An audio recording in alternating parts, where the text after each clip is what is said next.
Good morning, everybody. Happy Monday.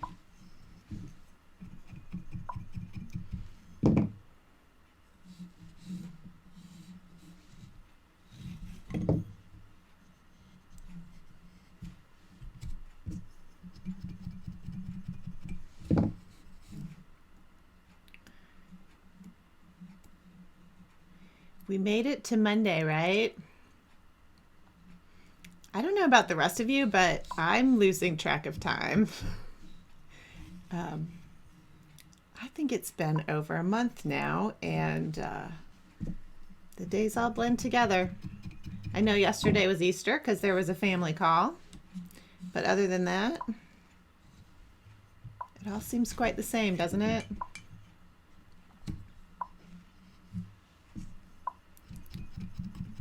I do think it's helpful to have some rhythm to your day, so this 10:30 appointment actually helps me because it gives me something to put on my calendar. I mean, there are plenty of things on my calendar, but all of them are unscheduled now. It's all up to me to make sure they happen instead of having an appointment. So, gosh, I'm glad you all are here. I know the weather has been crazy all over the world. Okay, the weather has been crazy on the East Coast. Although I saw a friend's kid like jump in the Atlantic Ocean yesterday, so maybe she's just nuts. California, it's 46 in Texas. What?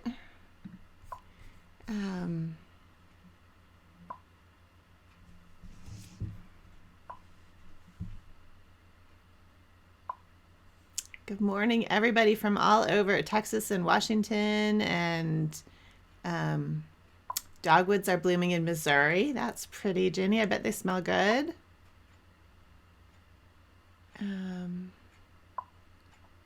Unweaving isn't a bad thing, Karen.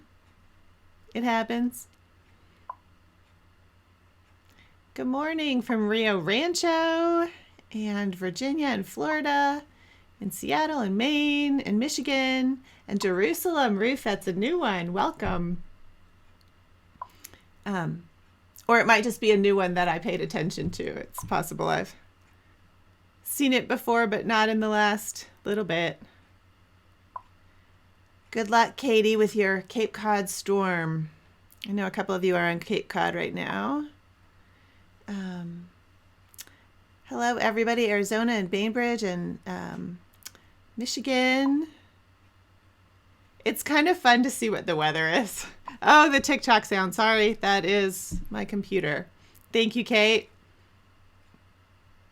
That should have fixed it. Hyacinths and daffodils there. So I don't know if you can see behind me, but it snowed here yesterday and it's snowing today in Colorado. So we don't have, I have not seen the flowering trees bud out yet because it is too cold. Hello from Idaho, sunny and cold. Oh, my t-shirt. Joanne wants to know about my t-shirt. It is a Penland School of Craft Textiles t-shirt. So it's a great place, Penland. And those of you who have a chance to go there and take a class, that would be great. Unfortunately, I just saw that they had to cancel their summer sessions, which is crushing. But if you get a chance to go, when next they're offering workshops, you should go. Good morning from Pueblo, right down the road, Maryland. I bet you didn't get all the snow we did up here in northern Colorado. Knitting an oriental rug in New York City. Does that count as tapestry? Gail, it is not tapestry, but it totally counts for everything you need it to count for. Oh, your trees are blooming in Pueblo. That's great, Marilyn. Yeah, so I had a weekend and now it's Monday. And I worked on a big project all weekend. So I have the same loom that I had last week. queued up, and I do want to show you some things on this little loom just for fun. I was going to take a picture of this so you could see it up clearer, but this is hand spun, and you can see that, again, like I was saying last week, it's way too thin for this set. This is 12 ends per inch, but I am so fascinated by the colors of this yarn. I am easily amused. This is a fleece by Hummingbird Moon, who Michelle is a dyer here in Colorado, and this braid is superwash Targhee, and I know this is the yarn that isn't that amazing? This is the fleece that made this, which also is woven here. And you can see the pops of green in this that don't show up in this one. I actually don't know if this is Targhee or BFL. I think it might be Targhee. Anyway, for those of you who are spinners, it's kind of fun to think about that. But I like to use the single because I am seriously fascinated with how the colors change when you spin a single. So when you're spinning, the colors are coming out of the braid in little bits, and they're mixing because the staple length is a couple inches. So as I'm pulling it, the colors that are all in those couple inches are all blending together, and that's why the yarn is so much more muted than the fleece. But watching the colors change as I'm weaving a single that's made this way is completely fascinating to me. It may just be that I'm way too easily amused or entertained or something, but I have to say that I could sit here for hours, especially when things are busy or challenging, and just weave this way, just back and forth with this yarn that changes colors. I may be simple-minded, but I have to say that this is the time where that feels very relaxing to me. So don't judge for my simple ways these days. I don't have it in me today anyway to start something more ambitious. So here we are.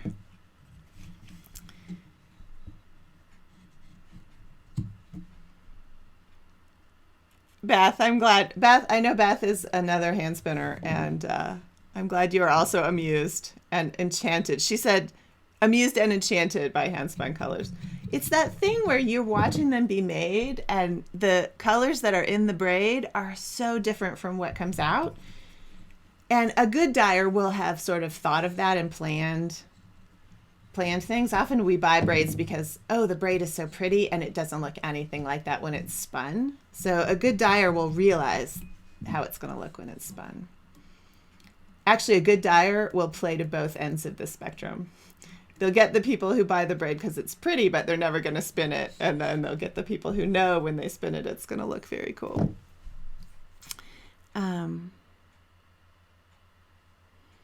Okay, so Sharon's asking about the spinning. I am not, this is a good question. Sharon asks, when you spin, do you spin worsted style? And yes and no. It depends on what I'm doing. These little tiny singles, again, just for amusement, these are all done on my little Turkish spindle. Usually, actually, these might have been done on the Hepty. Anyway, they're done on a spindle. And my spindle spinning is quite thin and fairly irregular. So, and I don't have necessarily I'm mostly spinning with a spindle to amuse myself. I don't usually have a project in mind. If you're a project-oriented person, I don't recommend my eclectic style of spinning. But I have done projects where I was very intentionally making a yarn for Tapestry, and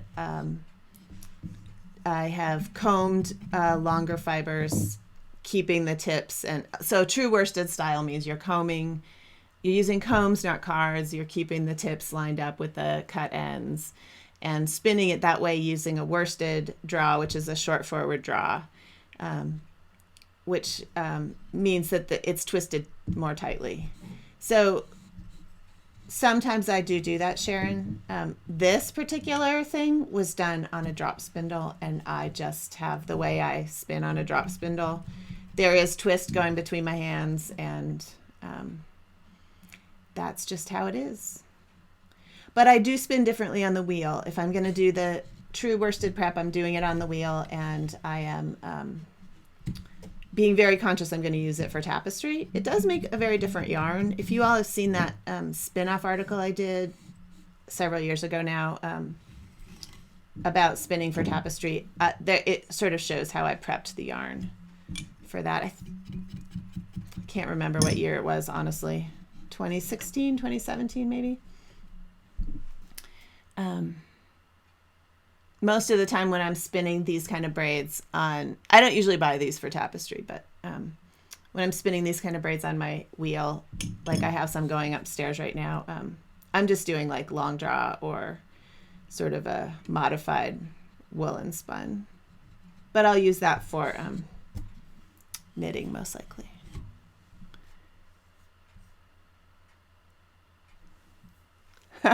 Mary says she needs to do some spinning, but she has a visiting puppy. That is a good excuse, Mary Lou. Yeah, Donald, it is really fascinating when you're using a braid that is dyed. There's another piece of handspun here. This is just natural from a brown sheep.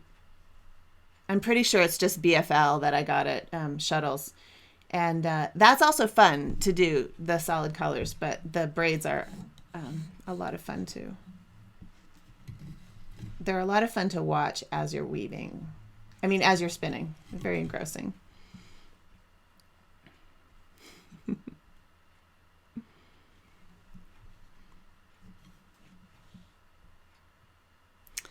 Yes.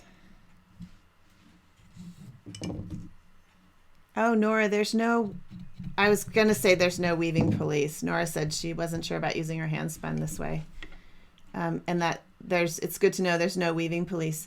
If you run into people who think they're weaving police, I just would recommend you nod and smile and walk the other way. There are people who, and even sometimes I get that way where I'm like, no, I'm sure I'm right about this. And y'all can just call me on it if you want. Because we do this because we love it. And so don't let people tell you you can't do it the way you want to do it. All right, so I'm going to start a new bobbin, and I want the colors to line up. So I needed the color that it was at the end of this skein, of this ball, to match this color. And so I have to wind it from the other end of the piece of yarn, because otherwise I'll be starting with a new color here. With this yarn, it might not matter, but I have done some of these where the colors were much brighter and you could really see where the gradation changed. So it, winding off a piece so that the colors are continuous in the weaving is kind of fun.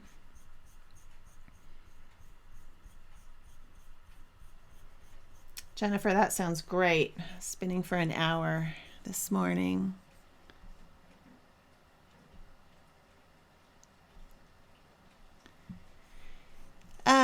Laura's asking, do I spin fingering weight? I'm a real non-specific spinner, Laura. I'm not maybe the person you really want to ask that of. I do 2-plies, and I do weave with 2-ply handspun. If I'm using a single, it's because I'm fascinated by the color and I want to keep the color changes the same. So that is why this is super, super thin single and done on a Turkish spindle. And it breaks every rule about both tapestry weaving and spinning probably. But I'm at a point where this is what I want to do. So here we are. Missy, best place to buy Navajo warp. There are some places in New Mexico that sell Navajo warp, or Arizona.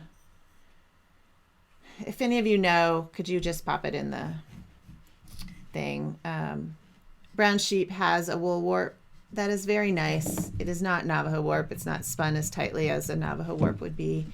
There's a mill in Mora, New Mexico, Mora Valley Spinning Mill. I believe they make Navajo warp. Could be wrong there, but look at that, wrong shed.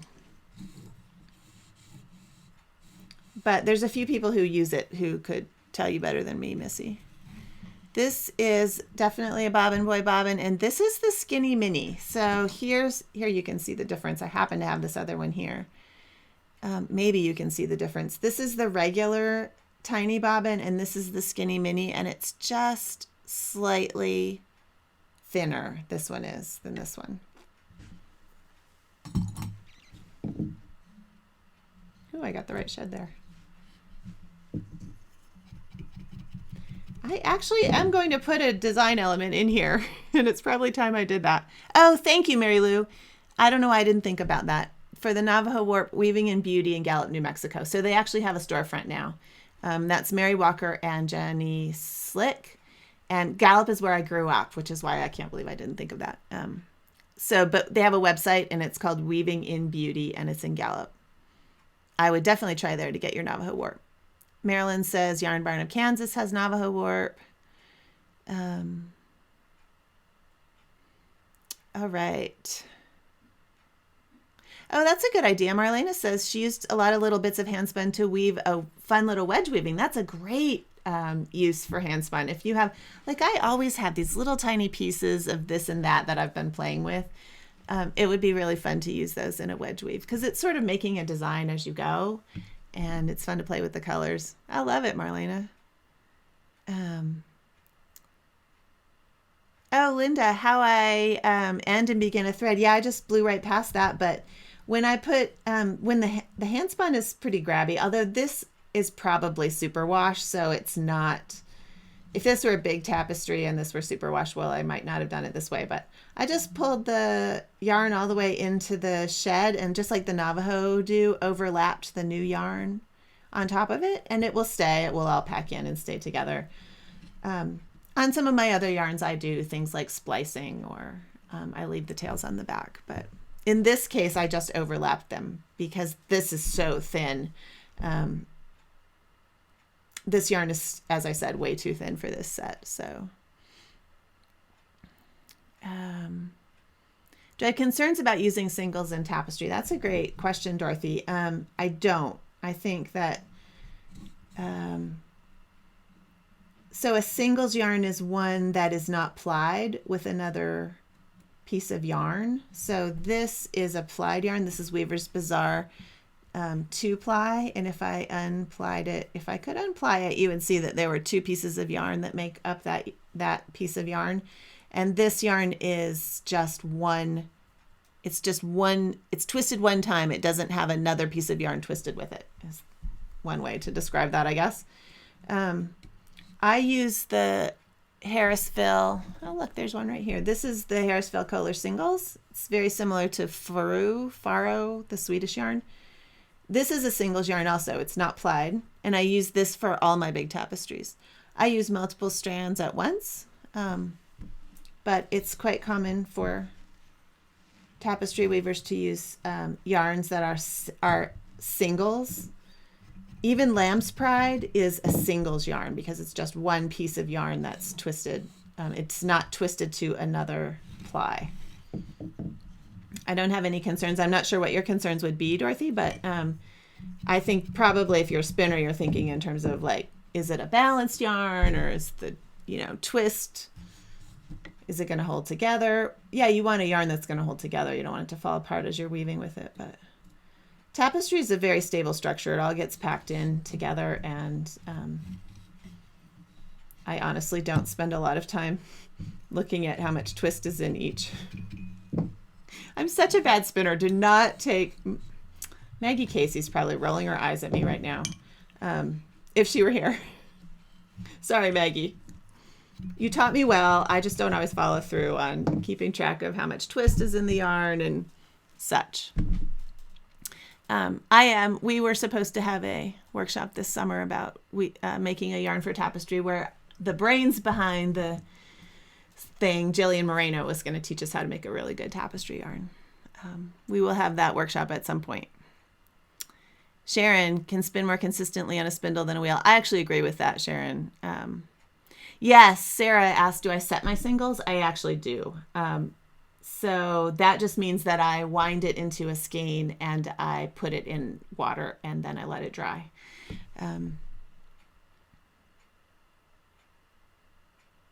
Handspun warp is a good question. Miss Sanya, I don't use a handspun warp, but you certainly could. I think Sarah Sweat has fairly often used a handspun warp, so I'm absolutely sure you can do it.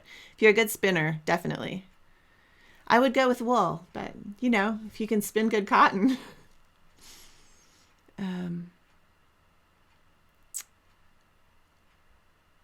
Oh, Kathleen's asking about a workshop I'm teaching at Harrisville in the summer. It's a beginner's workshop, and I will most definitely be using Harrisville Highland because that is what they have, and they make it there, and I use that for my beginning workshops anyway. And then the warp will be this cotton seam twine.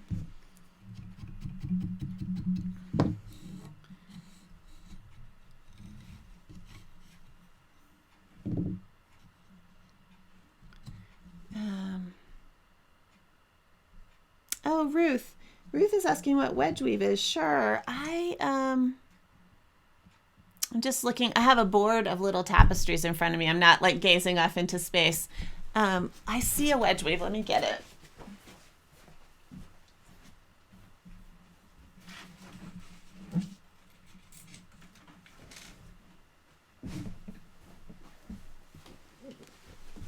I might be just gazing off into space, but in that case, I was actually looking for something. This is wedge weave. So wedge weave is that going to focus? Yeah. So this is a little piece I did at an artist residency I had last fall. And wedge weave is that pattern. You've probably seen it where you weave in a little diagonal and build up a little area diagonally all the way across. Eccentric weaving or eccentric weaving. That's really throwing me, that word. Sorry, you all. And then you go the other direction, and it makes these little gentle scallops. And look up, if you want to see more wedge weave, look up Deborah Corsini or Connie Lippert. Both do a lot of wedge weave, or lots of other people like Michael Rohde. And there's lots of people out there who do quite a lot of wedge weave. And actually, Michael has a whole page on his website that shows some of the small wedge weaves that he does. So it's fun to go there and look at what he's got going on. I'll give you an idea of how you can use it. Connie, Ruth Manning's another person. If you want to go down a rabbit hole on the internet today, Connie Lippert has done a lot of work where she's actually done some pieces that have pictures in wedge weave. There's one amazing piece that's a map of the world. It's really cool. And Ruth Manning has done this series of pieces over the last couple of years that's so much fun. It's portraits of people. She did one called Substitute Diaries, I think, where she's weaving people from her work as a substitute teacher. And a lot of the backgrounds and pieces in those works are wedge weave. So there's a little rabbit hole for you today. Look up those 4 people's work.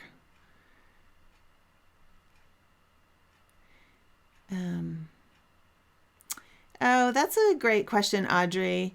So she's asking about the Mirex. When you have a lot of long ends on the back of your weaving with many color changes, will these be an issue when advancing the warp? And I'm assuming you're weaving from the front because that's where that becomes an issue. It is and it isn't. I try to keep those tails trimmed a little bit. I mean, I still want 2 to 3 inches for finishing, but sometimes my tails are super long. And in that case, I do try to trim them a little bit before I roll it under. If it's way out of control, you might have a problem, but I've had lots of pieces that I had lots of tails on the back, and the tension on that loom is so good. I don't think it's really, for the most part, a problem to just roll. Those tails just get trapped under the loom. You'll increase the tension. You might see a tiny bit of distortion, but I don't think it's a big deal. If it gets really weird, you could roll something with the tapestry underneath, but I don't think it's really necessary. You don't normally use superwash for tapestry weaving, Robin. That's why I was saying something about it being superwash and the overlap not being so good. Superwash, I think superwash in general is probably not a great idea. I think we should probably all go back to regular old wool. Superwash was invented because people wanted to be able to put their this is my supposition. They want to be able to put their woolens in the washing machine or not worry about them felting. What superwash does is a chemical treatment that strips the scales off the wool. So it does make the wool feel softer, but it also means it takes away a lot of that grabbiness. That's why it won't shrink so much, because the little scales are gone. But in tapestry, you kind of want those scales, right? You want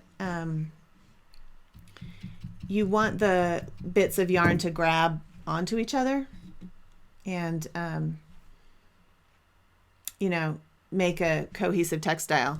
So let me just, before I switch the camera a little bit, this is what maybe tomorrow I'll get into this. This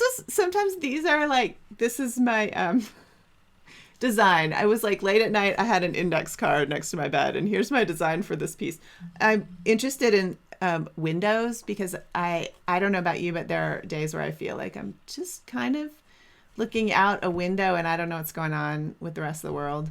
And the window might be the computer or might be my actual window, but thank goodness there's birds outside my window. Anyway, I'm going to put a little window in here, and it looks like I need to actually put that in now. So I will work on that, and that's just an idea.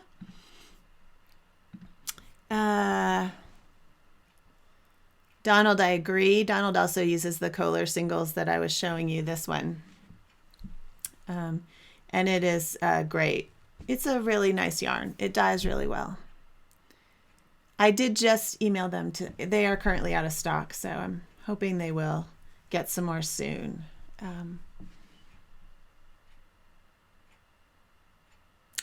Yes, Kate, thank you. If you, she was directing this at Dorothy, but if you Google Connie Lippert and wedge weave, Connie wrote an article, which is one of the only things on the internet that I've been able to find about how to actually do wedge weave. It's printed in her book if you have Connie's biography, but otherwise it's free on the internet. I can't remember.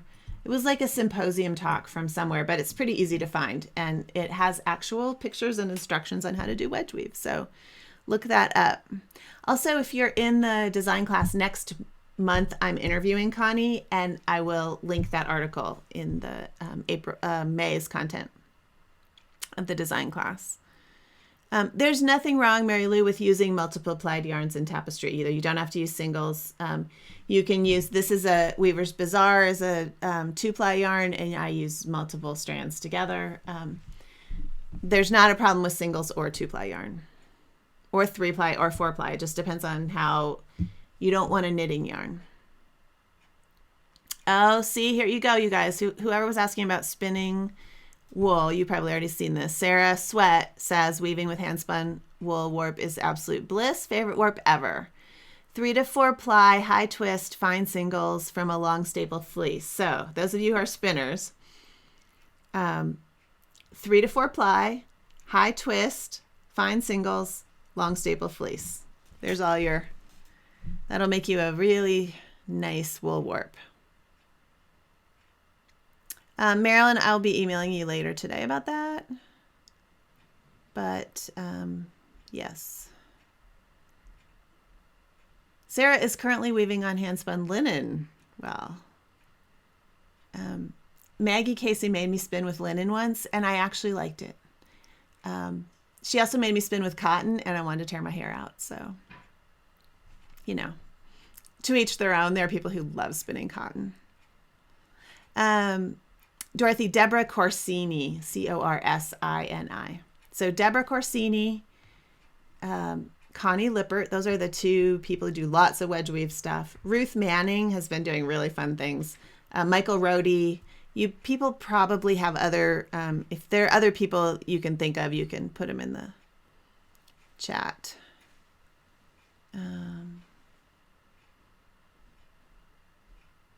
Oh, good. Donald has more information about how to find that article by Connie. Sorry, Connie Lippert. Okay, so I don't know about the mills. I emailed Harrisville, which of course is a small mill in New England, yesterday, and I hope they let me know whether the mill's even running. Those mills are run by, there's 3 to 5 people in the mill at any one time, and I don't know if they're keeping them going or not. I hope that they're somehow able to, but of course the workers have to stay safe, and I don't think you could run the whole mill with only one person in the building. So, Peter Collingwood has wedge weave instructions in his book. Thank you, Marilyn. That book that we keep talking about, Peter Collingwood's Techniques of Rug Weaving. That must be the one you mean, Marilyn. So, I didn't really mean to talk about hand spinning today, but that was fun. So I have a big project that I should be finished with today. So after that, I am hoping to get a little more weaving variety going. I haven't finished this one either yet, so I will bring this back this week. This is the saffron loom, and when I bring this one back, I'll show you a picture of who the saffron loom was named after. Okay. Cool. Marlena says that yes, page 164 of Peter Collingwood's book, which is that book that you can get for free online. Oh, Marilyn, I mentioned on Friday a donate link. I can email you that too. There's a page on my website called Change the Shed. It's under online learning. The page is Change the Shed. It has all the information and links to all the replays. So if anyone's looking for, last Tuesday's video or something, they're all there, and they're just linked by day so that you can find them easier, because YouTube is very confusing, I think. There is a playlist with them all that you can find too, but that page also has a black button that says if you'd like to donate, you're welcome to. It's not, it's just something I put up because people asked if they could help, and it does help with the technology and stuff. And I appreciate all of you who have helped me out with the financial side of running this tech stuff. I appreciate it. Oh, and Marilyn, I have that loom in a box right up there. Another thing later this week, or probably later this week, I'm going to try to unbox that loom, so we'll get to look at it.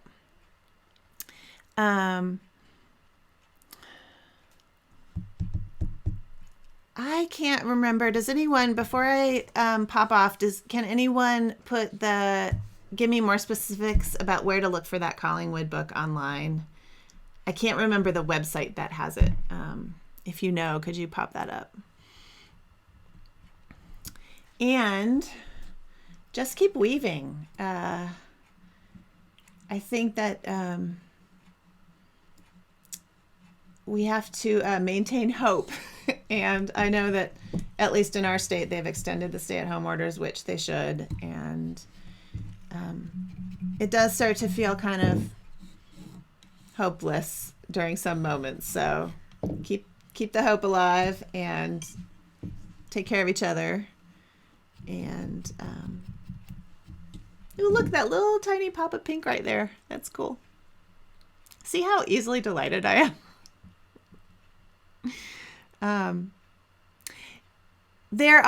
I think Robin's looking for the free download, so you can get the whole book. You can buy used copies of the book too, but there's a free link somewhere of where it is online. And I'm not seeing any links. I don't know if you guys are. Maybe I need to click something. Oh, sorry, Nora. I didn't mean to put that up there.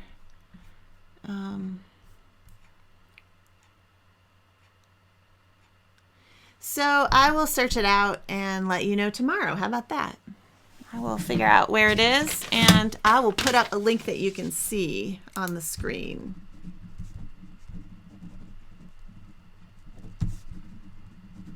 So it's a deal. I'll do that. And then we'll be able to,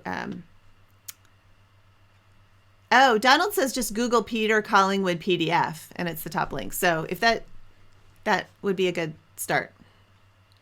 Cool. Thanks to you all. Thanks for coming. Thanks for being supportive of my Monday hand spinning, and it does help, the spinning and the weaving and everything else. So I feel like it's a positive Monday, and I have some new projects to look forward to this week, and I will show you what I'm working on later. So stay safe, stay home, have a good day, take care of each other. The internet is iffy sometimes. I think that it's working today. So if ever you don't see me, I'm fine. I probably just have an internet problem. So cool.